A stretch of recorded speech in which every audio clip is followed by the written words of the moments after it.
Tiffin रेसिपीमध्ये आज आपण 2 नंबरची रेसिपी पाहणार आहोत।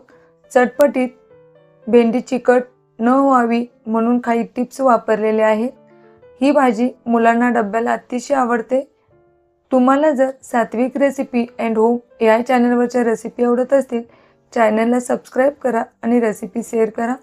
इथे आपण स्वच्छ धुतलेली भेंडी घेतलेली आहे। ही भेंडी या पद्धतीने जास्त पातळही नाही आणि जाडही नाही अशी आपण कट करून घेतलेली आहे।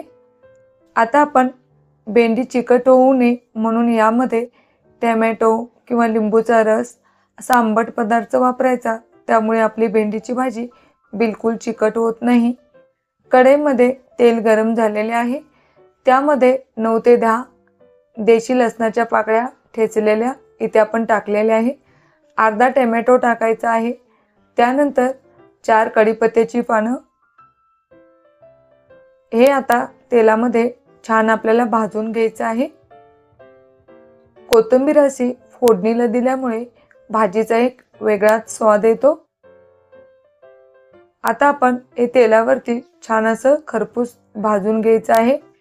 त्यानंतर यामध्ये आपण मोहरी, जिरे, हळद, हिंग जी आपली रेग्युलर भाजीची फोडणी असते तीच आपण इथे द्यायची आहे।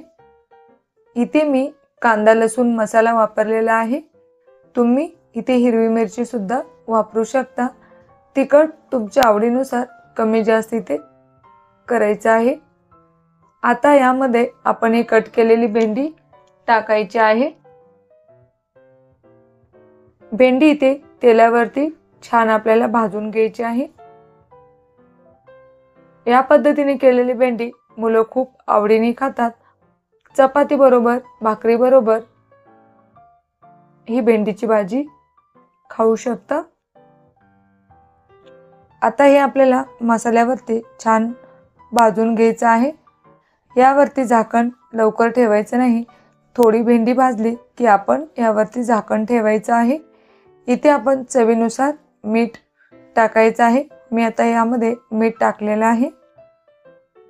त्यानंतर आणखीन थोडी कोथिंबीर आणि परत हे एकदा छान अशी भेंडी मिक्स करून घ्यायची आहे।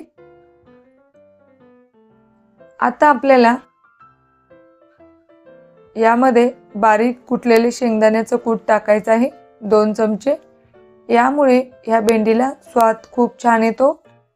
तुम्ही इथे बटाटे सुद्धा टाकू शकता।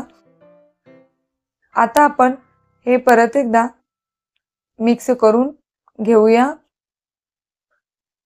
गॅस मीडियम हीट वरती ठेवायचा आहे आणि सर्व छान प्रकारे मिक्स झालेले आहे। आता याच्यावरती आपण झाकण ठेवायचं आहे। अगदी 2 ते 3 मिनिटांमध्ये ही भेंडीची भाजी सकाळच्या घाई गडबडीमध्ये बनवून तयार होते, जास्त वेळ लागत नाही। तुम्हाला या रेसिपी कशा वाटतात ते कमेंट करून नक्की सांगा। तर हे पहा, आता आपली ही भेंडीची भाजी शिजलेली आहे। परत एकदा आपण हे छान मिक्स करून घ्यायचं आहे।